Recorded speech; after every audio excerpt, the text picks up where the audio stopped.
All right, we're going to look at making your resistance lab report. So from your resistance lab, you should have your graph.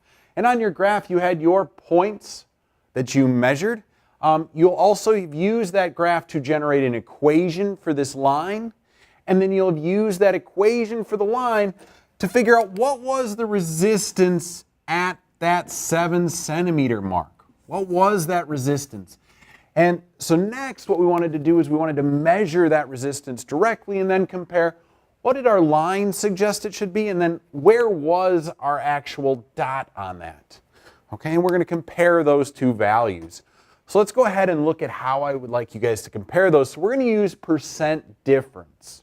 Okay, one other method we could use is we could see how close is it to this line. That takes a little more data analysis, so we're just going to go ahead and use percent difference.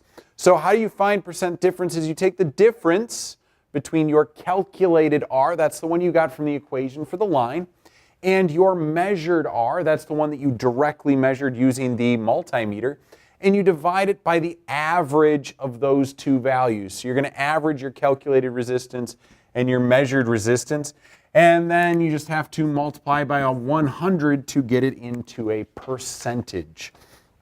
So that's how we're going to find that percent difference. Okay.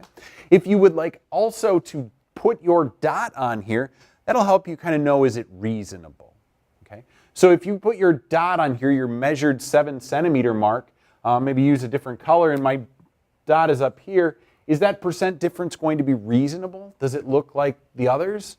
No, but if I put my dot on there and maybe it's down here, is that reasonable like the other ones? Yes. So you could test your reasonability of that percent difference that way. All right, and then the last thing I wanted you to look at is what other factors could influence your resistance. So each of your lines is actually going to have a different slope. Okay? So why is that? Why is our R value coming out different? We all used the same graphite. We all used the same lengths. So why are we getting different resistances? And I wanted you to come up with two factors of your line.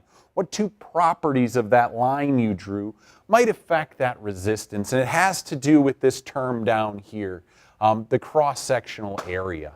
Okay? And that will be your resistance lab.